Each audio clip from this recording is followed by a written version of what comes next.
Olá, estamos aqui para a apresentação do programa Direito da TV, uma iniciativa da Unisul TV em parceria com o curso de Direito. Meu nome é Lester Camargo e sou professor e coordenador do curso de Direito da Unisul, campus de Tubarão. O programa também é apresentado pelos professores e advogados Maurício Zanotelli e Fábio Holthausen. O programa Direito na TV tem como objetivo discutir temas jurídicos relevantes e de interesse da sociedade, fazendo com que a comunidade conheça melhor o funcionamento da justiça, bem como possa exercer de forma plena a sua cidadania. Nesse sentido, colocamos à disposição de você, telespectador, o e-mail da produção para que sejam encaminhadas as dúvidas, sugestões, as opiniões acerca dos temas aqui discutidos.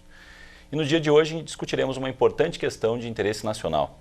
Trata-se da Lei de Política Nacional dos Resíduos Sólidos, recém-sancionada pelo nosso Presidente da República.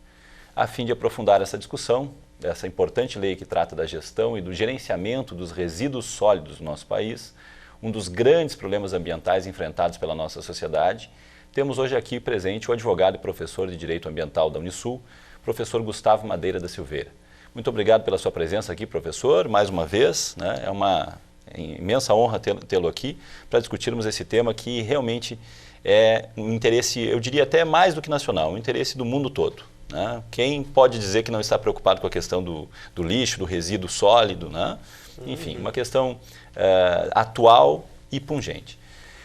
Professor Gustavo, em primeiro lugar, gostaria de perguntar-lhe qual a importância dessa lei em relação às questões ambientais. Que o senhor pudesse explicar para o nosso telespectador que reflexo pode trazer essa lei para nossas questões ambientais. Sim, essa lei ela é de suma importância, era uma lei que era um projeto que estava sendo aguardado há 19 anos, creio que estava tramitando no Congresso. E entre os ambientalistas era uma lei que realmente estava sendo muito esperada porque está tratando de um dos maiores problemas ambientais, que é o lixo, né? E principalmente o seu tratamento, a produção desse lixo, o reaproveitamento dele. E o lixo hoje é um problema, obviamente, não só brasileiro, principalmente bastante concentrado nas regiões metropolitanas, onde está a maioria da população. E é um problema hoje que muitos países do mundo, principalmente aqueles que consomem muito e têm um pequeno espaço territorial, estão enfrentando grandes problemas com essa questão do lixo. Então quer dizer que a lei demorou apenas 19 anos para ser promulgada? 19 anos. Certamente haveria mais coisas importantes, então, para serem apreciadas pelo nosso Congresso, então. Com realmente, certeza. uma demora legislativa numa lei tão relevante assim. Professor, um dos materiais que eu li antes dessa entrevista, né, professor, referia a um dado de que cada cidadão no mundo produz, em média, 500 gramas de lixo por dia. Né? Quer dizer, se isso realmente não é muito importante, eu não sei o que é, né, professor? Mas de forma mais detalhada, o que consiste exatamente essa lei? O que ela trabalha, essa lei de resíduos sólidos, recentemente sancionada pelo Presidente da República, professor? Sim, essa lei ela visa o que? Um gerenciamento integrado dos resíduos sólidos em todo o Brasil. Por isso que é uma política nacional de resíduos sólidos e que permite ter políticas estaduais, municipais de resíduos. Somente para ser uma gestão integrada.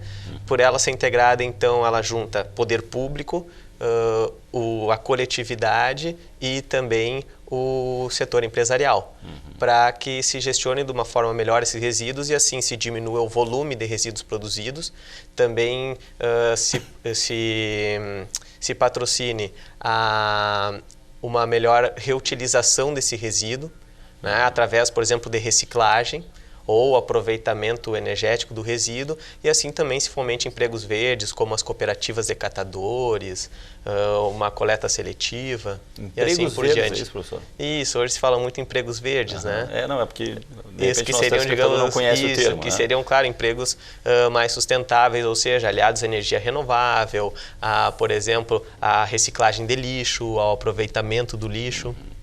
Vamos dar um exemplo, então, professor, assim, em relação às fábricas, indústrias de tecnologia, de computadores, né?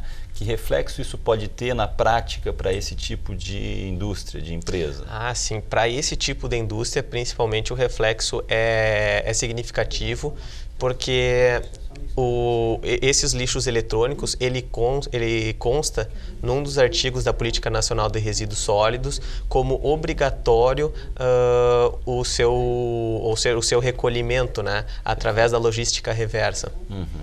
Logística reversa. O senhor vai comentar isso depois mais adiante com a gente? Sim, podemos comentar mais adiante. Eu me refiro especialmente a essa questão, professor, porque do nosso dia a dia, né, o que nós podemos perceber é que são lançados produtos, né, isso é fácil de deduzir, com uma determinada tecnologia, mas que já se sabe que existe uma tecnologia superior e que logo essa tecnologia que nós compramos vai estar superada, né? E aí existem dados de 3, 4 anos, um computador já está defasado, vamos dizer assim, nós temos que trocar por outro. Quer dizer, isso é feito de propósito. E aí a minha pergunta, professor, há algum mecanismo nessa lei que fale, que obrigue as empresas a diminuir esse ritmo de consumismo, a esse estímulo de consumismo, de lançar um produto bom, mas que já tem um outro melhor, e aí a pessoa... Isso ela não alcançou? Claro, aí são duas coisas. Até a lei ela prevê como um dos seus princípios o consumo sustentável, né? Um consumo mais sustentável.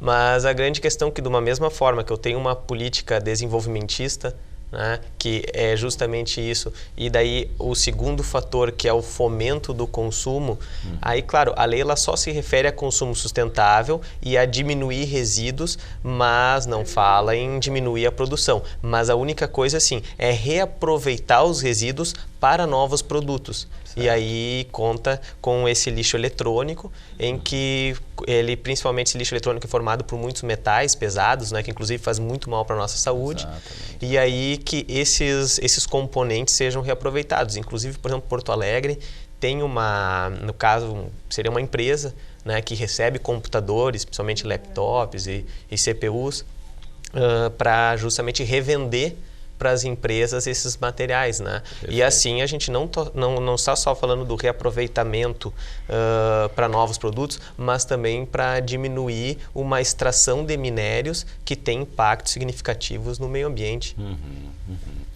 Inclusive, professor, nós, também lendo alguns assuntos sobre esse tema, nós percebemos ali que os componentes, principalmente desses materiais, são extremamente nocivos para a saúde do ser humano, né? Quando enterrados, mesmo que depois de muito tempo, né? Eles realmente têm uma dificuldade de decomporem no ambiente, no meio ambiente. Sim, no momento que se decompõe no solo, ele atinge recursos hídricos, né? Que é um dos grandes problemas. E aí essa água, né, depois de consumida... Mesmo quando consumida indiretamente, né, através dos animais e depois abatidos. Ok, professor, continuaremos então com esse assunto. Pedimos então agora os nossos breves instantes e logo estaremos de volta. Não saia daí. Obrigado.